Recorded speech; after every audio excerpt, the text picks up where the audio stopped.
Bonjour Général Pierre de Villiers. Bonjour monsieur. Merci d'être avec nous aujourd'hui pour parler du courage, quelque chose de très vaste comme domaine. Comment vous le définissez, le courage? Alors d'abord, merci à RCF de m'accueillir aujourd'hui.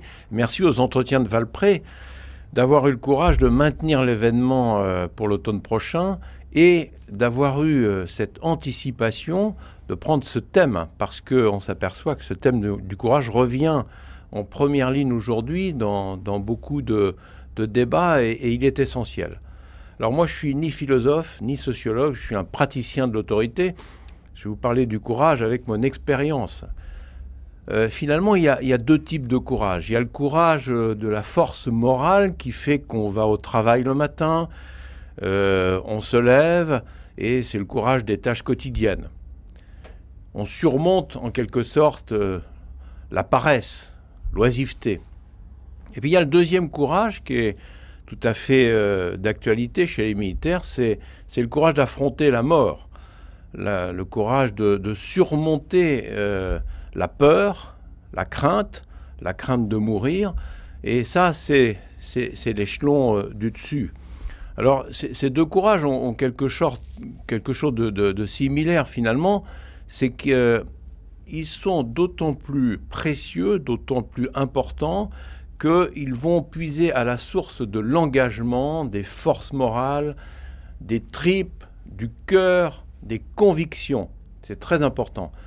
Plus on est nourri par cette charpente, par cette colonne vertébrale, plus on accède facilement au courage. C'est le fruit de mon expérience. C'est la devise du maréchal de Lattre qui a animé l'ensemble de ma carrière pendant 43 années, ne pas subir. Justement, dans votre travail au quotidien, celui des forces armées, comment le courage s'illustre quand on fait ce métier, cette vocation particulière? Alors les militaires ne sont pas meilleurs que les autres, simplement ils sont peut-être un peu plus formés au courage. Le courage de la vie quotidienne d'abord, et c'est le plus difficile. Le courage de l'officier d'état-major sur les moquettes parisiennes qui défend son budget contre vents et marées.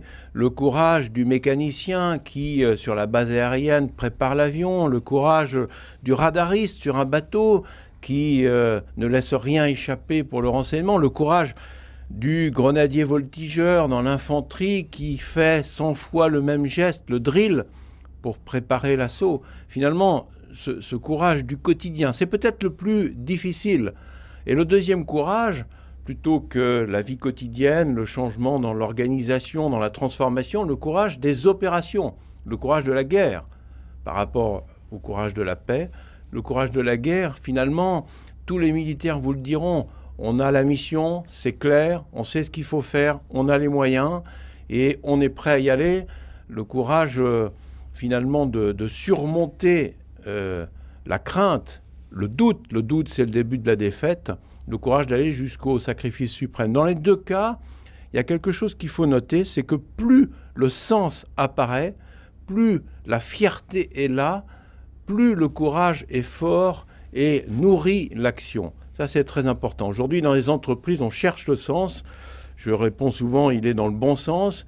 On cherche cette raison d'être. Eh bien, dans l'armée, finalement, on l'a nourri, chevillé au corps. C'est le service de la France. C'est protéger la France et les Français jusqu'au sacrifice suprême si nécessaire. Alors, le courage, ça reste quand même une notion qu'on peut imaginer très personnelle, qui concerne chaque individu de manière séparément. Comment, dans un groupe, pour vous, on arrive à insuffler ça en créant cette vision un petit peu collective?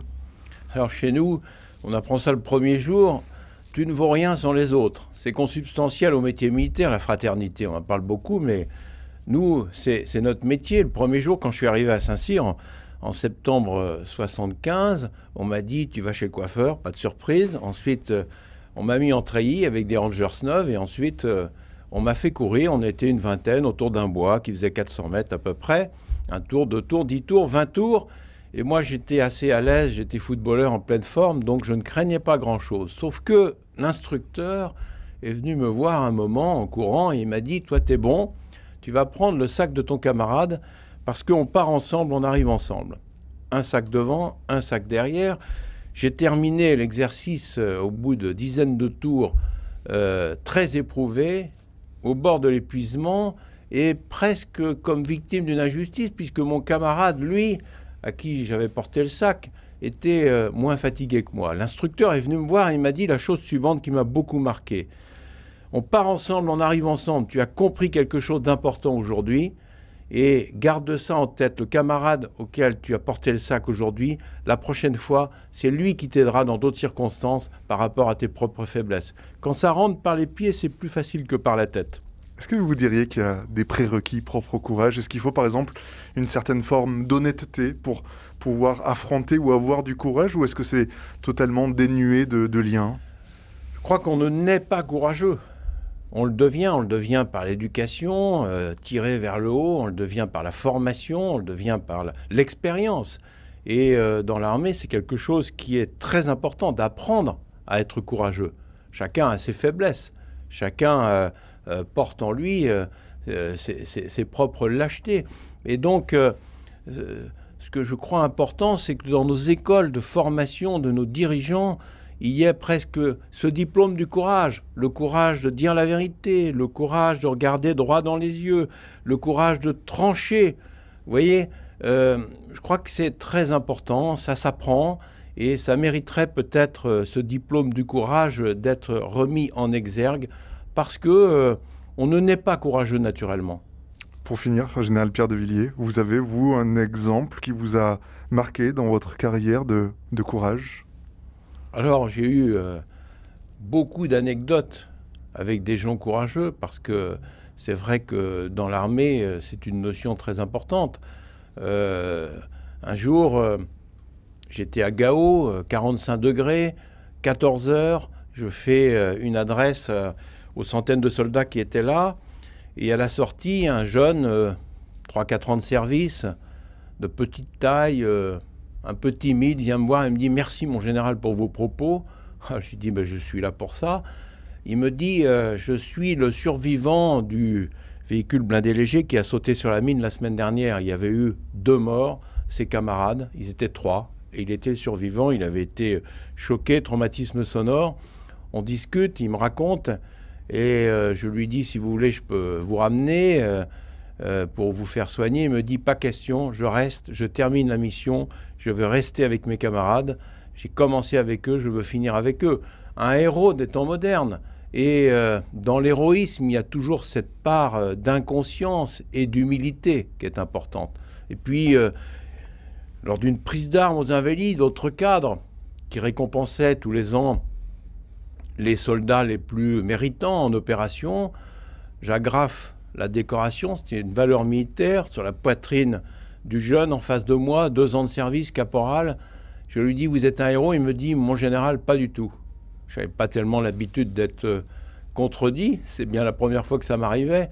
Il me dit « J'ai simplement voulu rendre à la France ce qu'elle avait donné à mon grand-père, l'accueil ». Vous voyez, 2 anecdotes révélatrices de gens courageux. Il avait tiré son camarade sous le feu, qui était blessé, pour le mettre à l'abri et lui avait sauvé la vie.